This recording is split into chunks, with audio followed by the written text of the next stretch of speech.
Bonjour à tous, je vais me présenter, Rachel Sampson, je suis professeure de français au lycée Pierre et Marie Curie à Châteauroux dans l'Indre, de la seconde au BTS, en filière GPME, gestion des petites et moyennes entreprises.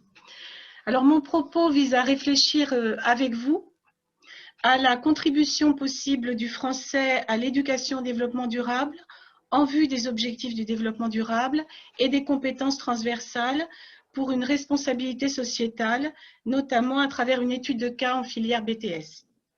Alors, pour faire vite, cette communication se déroulera en 3 temps. Tout d'abord, expliquer le défi éducatif de réfléchir à l'intégration et à la contribution du français à l'éducation au développement durable en vue des ODD, notamment en filière BTS dans le cadre contraint de la préparation à l'épreuve de culture générale. Ensuite, deuxième point, l'approche didactique par un corpus pluridisciplinaire en français ou traduit en français.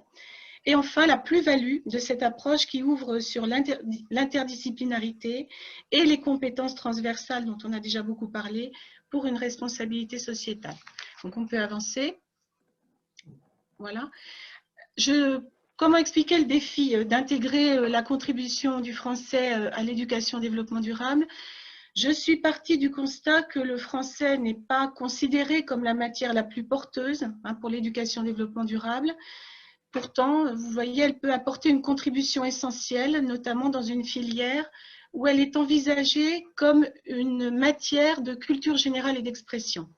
Je tiens à préciser que je distinguerai ce qui relève de la matière du français et que je distinguerai de la discipline des lettres modernes que j'enseigne aussi. Donc, je prends vraiment le français comme matière et je vais l'utiliser comme outil. Plusieurs défis vont être à relever pour une matière qui va entrer en dialogue avec d'autres disciplines et devenir une matière à réflexion privilégiée de l'éducation au développement durable en vue des objectifs, sachant qu'il va falloir, comme vous le voyez, respecter un programme institutionnel, viser les objectifs, les ODD et les compétences développement durable et responsabilité sociétale, et tenter de relocaliser et territorialiser la réflexion. Alors, pourquoi le français, on peut passer là, voilà, devient matière et outil à réflexion? Si je prends conscience que le français est une langue internationale parlée sur les 5 continents par plus de 275 millions de locuteurs, et je me base sur le rapport de l'OIF qui date un petit peu de 2014 sur la langue française dans le monde, je peux en faire un outil de communication et d'échange majeur, un trait d'union important pour le partage des connaissances et la construction de projets en vue de ces objectifs, de l'échelle locale à l'échelle plus globale. Autrement dit, si on peut rester, voilà, si les ODD sont une boussole, je peux utiliser le français comme un véhicule, un outil de transmission en quelque sorte. On peut passer à la suivante. Alors, dans la filière BTS, pour juste rester sur les compétences strictement liées à la langue française, il y en a 3, la lecture cursive, c'est-à-dire courante, et analytique, la rigueur et la correction de l'expression écrite et orale, pour organiser sa pensée et son jugement, et puis l'acquisition d'une culture générale pour préparer cette fameuse épreuve de culture générale et expression. On peut avancer. Alors, cette épreuve de culture générale et expression, je vais aller au plus vite. C'est une épreuve lourde qui dure 4 heures.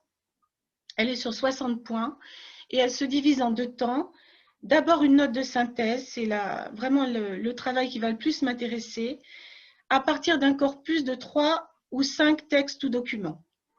Et puis, une écriture personnelle, une sorte de dissertation, en quelque sorte, sur 20 points, qui prolongera la note de synthèse.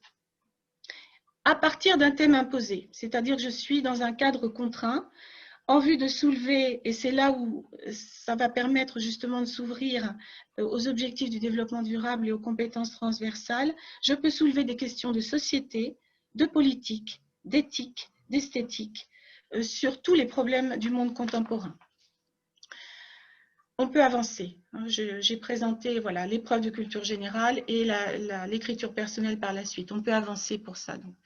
Alors là où ça devient plus intéressant pour nous, c'est la démarche didactique suivie pour orienter le thème qui va m'être imposé en vue des objectifs du développement durable, tout en faisant acquérir aux étudiants une culture générale et expression. Je suis partie d'un corpus pluridisciplinaire en langue française. Donc la langue reste mon outil de transmission. Et mon deuxième outil, c'est le corpus pluridisciplinaire. Alors, comme vous le voyez, je peux intégrer un texte littéraire, un texte philosophique, un texte sociologique ou économique, des documents iconographiques, des articles et même des statistiques. Ça me donne une grande largesse, une grande ouverture. Ce corpus va servir d'outil numéro 2 pour parvenir à mettre en synergie ces disciplines que généralement on divise un petit peu en silos qui sont plutôt cloisonnés. Donc l'important, ça va être de pouvoir de trouver la voie de synergie pour les mettre en lien. On peut avancer. Voilà, donc pour pouvoir les mettre en lien, c'est-à-dire que je pars de la pluridisciplinarité et je vais essayer de trouver la voie de l'interdisciplinarité et de m'ouvrir peut-être, pourquoi pas, à la transdisciplinarité. On peut avancer. Alors, cette note de synthèse, elle va beaucoup m'intéresser dans ma démarche pour intégrer le français en vue des objectifs du développement durable, dans la mesure où je me suis dit comment trouver cette voie de l'interdisciplinarité au plus près, au plus juste. Je me suis servi d'un schéma qui n'a rien à voir avec ça au départ, c'était le schéma de l'ikigai japonais, trouver sa voie.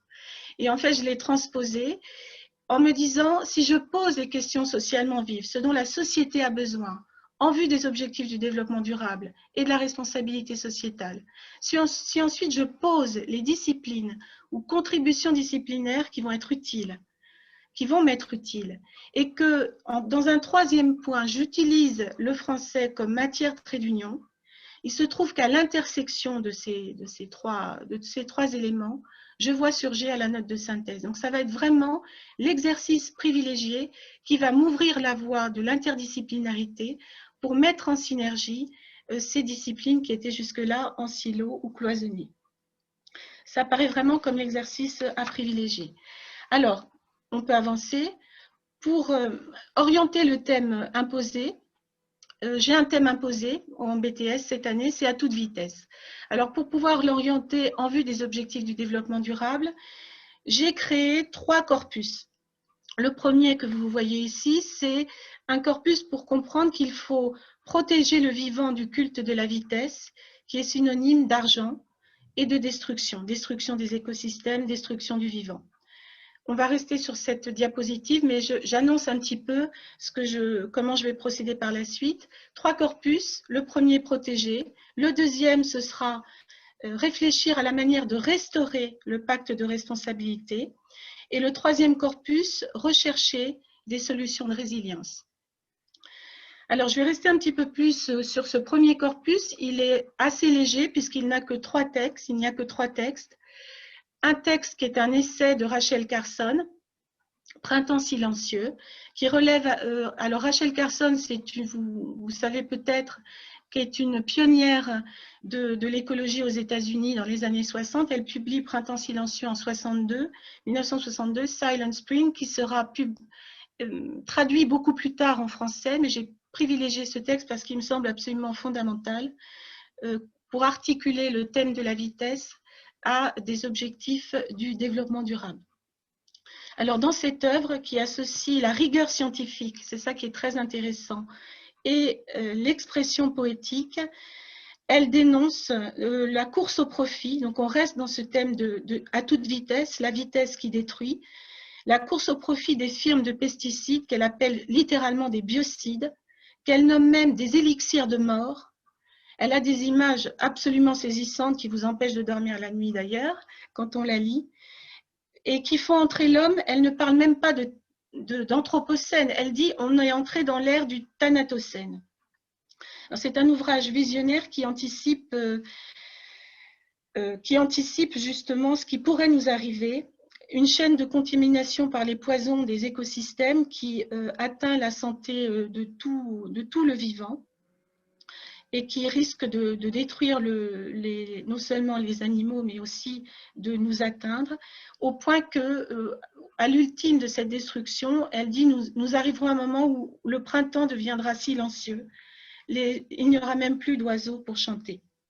Donc c'est un cri d'alarme pour dénoncer les crimes environnementaux et protéger les écosystèmes et tout le vivant. Le deuxième texte, qui est un texte, un classique de la littérature, un récit de Jean Giono, L'homme qui plantait des arbres, qui est très connu, et qui raconte l'histoire d'un humble homme de la terre qui, lui, a choisi de vivre au rythme de la nature et a le souci de la protection des écosystèmes en plantant toute sa vie, et secrètement, des arbres, des chênes, dans un monde en furie, dévasté par la guerre et les conflits d'intérêts.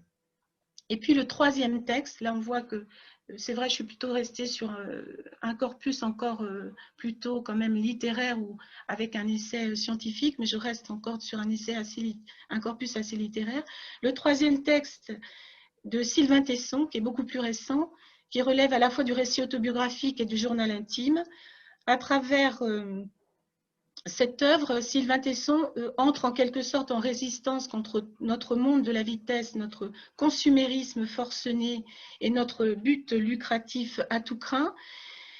Et dans ce récit, il retrace sa découverte de la lenteur et de l'hyper-ruralité en France, c'est-à-dire des zones jugées sans attractivité, abandonnées sur le plan des services et des infrastructures, et où l'homme ne vit pas justement à toute vitesse, et qui sont les derniers remparts peut-être pour nous de la biodiversité, qu'il cherche à faire connaître pour mieux la protéger, comme en quelque sorte les derniers territoires encore préservés, les dernières arches de Noé pour le territoire national, dont le sud de l'Indre, justement, c'est pour ça que je l'ai mis, vous verrez que je passe toujours du global au local, dont le sud de l'Indre où j'enseigne fait partie.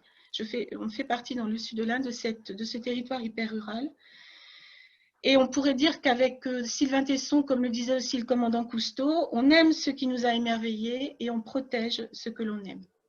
Alors le but d'un tel corpus, c'est que les étudiants arrivent à faire une synthèse pour comprendre que le rythme immodéré des sociétés humaines, entraîné dans la course au profit et en décalage total avec les rythmes naturels, révèle combien la société contemporaine est entrée dans un mal du siècle où le temps devient un véritable problème. On peut passer à la suivante. J'ai mis deux citations de Rachel Carson et de Sylvain Tesson. La rapidité actuelle des changements, la vitesse à laquelle se créent des situations nouvelles correspondent plus au pas de l'homme, impétueux et réfléchi, qu'à l'allure pondérée de la nature. Et en une moitié de siècle, nous dit Sylvain Tesson, l'accélération et l'hypertrophie des systèmes humains, villes, nations, sociétés, entreprises, avaient institué un nouveau solfège. Nous étions emportés dans le train fantôme sans espoir d'en freiner, ni d'en modifier la course. Et donc, il nous invite à ce ralentissement et à entrer dans ces zones encore où l'homme n'a pas tout défiguré. Deuxième corpus, je vais aller un petit peu plus vite peut-être parce que le temps presse. Cette fois, c'est en vue d'orienter la thématique pour la restauration d'impact de responsabilité, cap sur la responsabilité sociétale. Alors là, je prends l'essai de Michel Serres, Le contrat naturel, qui nous invite à penser un nouveau contrat social. Jean Jouzel, quand le climatologue rencontre l'économiste, ça donne cet ouvrage très intéressant pour éviter le chaos climatique et financier, qui propose la création d'un pacte finance-climat. C'est un appel pour un pacte européen qui financerait un plan très ambitieux de transition énergétique. Il s'agirait de, en fait, soutenir l'économie réelle et non pas l'économie spéculative en créant un impôt pour financer les économies d'énergie et les énergies renouvelables. Ensuite, un texte de... non, je reste sur cette... voilà, juste très vite, d'Emmanuel Druon, Économie, qui nous montre qu'entreprendre sans détruire est possible et qui tente à prouver que produire de façon plus écologique peut permettre de faire des économies. D'ailleurs, il rappelle qu'au sens étymologique, écologie et économie c'est la même racine, oikos, la maison. Donc, quand je pense l'économie, je pense la gestion de la maison. Et en fait, toujours pour réduire, enfin pour resserrer plutôt sur le local, j'ai mis un article de Brigitte Bisson, Idebren. Alors, Idebren, c'est une association éthique et solidaire à l'interface entre le monde des entreprises qui recrutent et les demandeurs d'emploi. Et c'est une association très enracinée dans le territoire local, à savoir le parc naturel régional de la Brenne, qui est toujours situé dans l'Indre, et qui respecte l'environnement dans ce pays qu'on appelle le pays des 1000 étangs, et qui est classé au 4e rang des zones humides en France et d'importance internationale. Donc là, j'ai élargi, vous voyez, je suis passée de 3 à 4 documents avec une ouverture sur des disciplines un peu plus différentes des lettres modernes ou de la discipline des lettres. 3e corpus, voilà, là c'était les citations. 3e corpus qui est aussi important, et je monte en puissance en documents, je passe de 3 à 4 à 5 documents, tenter de rechercher des solutions de résilience pour en vue donc des ODD qui apparaissent, pour créer des partenariats, éviter certaines catastrophes et ouvrir sur les compétences développement durable et responsabilité sociétale. Alors cette fois, je prends l'essai de Pierre Rabhi, l'éloge du génie créateur de la société civile. Pierre Rabhi nous invite à incarner les utopies, apprendre avec la Terre et non pas contre elle, pour imaginer ensemble les conditions d'un avenir désirable et durable pour tous. Cynthia Fleury également, notre autre texte, l'exigence de la réconciliation, qui est un texte plutôt de portée philosophique, où elle envisage un modèle théorique de protocole durable de participation démocratique pour protéger la biodiversité et mettre en œuvre des projets de conservation. Je mets un poème aussi, Victor Hugo. Je fais entrer la poésie dans mon corpus parce que bon, je suis professeure de lettres modernes, hein, il faut bien aussi que je défende ma discipline. Les contemplations de Victor Hugo, un très beau poème intitulé Aux arbres. Alors j'ai rajouté citoyen par boutade. Alors pourquoi le poète? J'oserais dire, Heidegger posait la question, le philosophe Heidegger posait la question, pourquoi faut-il des poètes partant de catastrophes?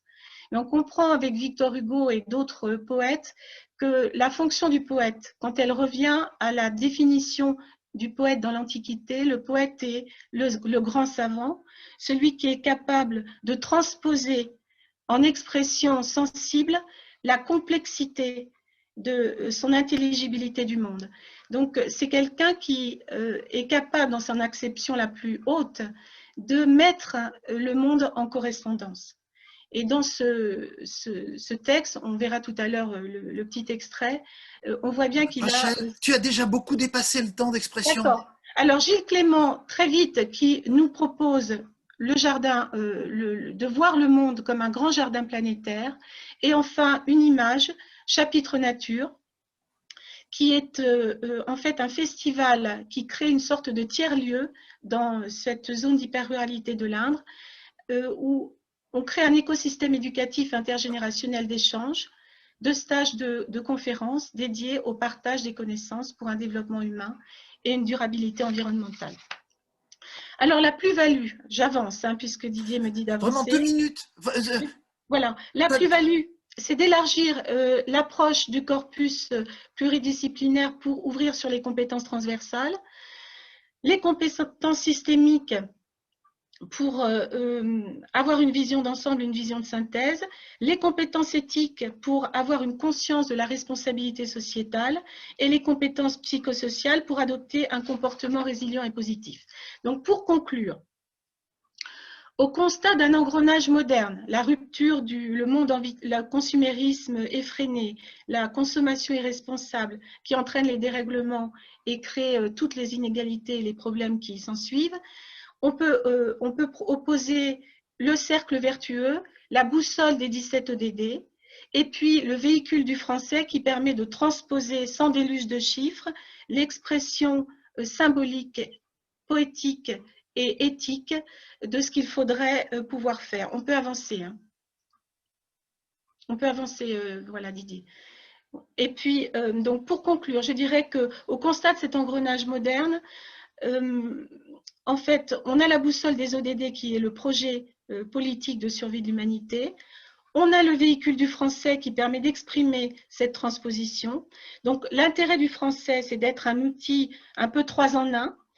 L'outil de transmission, c'est-à-dire l'outil linguistique, le véhicule, l'outil de réflexion et de synthèse, être matière à réflexion en dialogue interdisciplinaire pour construire une culture générale et acquérir les compétences des DRS, et l'outil de recherche qui ouvre une voie nouvelle de configuration curriculaire pour agir non pas dans les limites des disciplines, mais sur ces limites et mieux répondre à l'état d'urgence et aux enjeux globaux et vitaux qui nous incombent.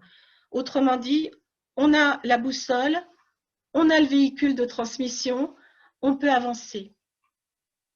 Je vous remercie.